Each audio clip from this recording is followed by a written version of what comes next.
Yan guys, dumating na ang ating eSIM. Kakabit natin dito sa ating iPhone Pro Max. Madali lang ito magkabit guys. Instruction naman. Sa mga gusto na naghahanap ng eSIM, ilalagay ko dito sa yellow basket. 5G na ho yan guys, 5G. Yan, kita ba? Kita tol, 5G. So, dito na to guys, i-scan nyo lang yung QR. May QR yan dyan. Tapos may number na ilalagay kayo dito sa ano nyo. Papakita ko na lang sa inyo, mag-share screen ako dyan. So madali lang magamit nito guys. Punta lang kay settings, hanapin nyo cellular.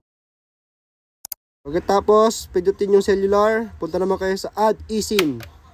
Tapos mamili ka dyan, use QR code, activate your SIM. At kapag activated na, makikita mo yan dyan sa iyong notification bar na magre-reflect na dito SIM. At syempre kung may dito SIM, kailangan din nandito app.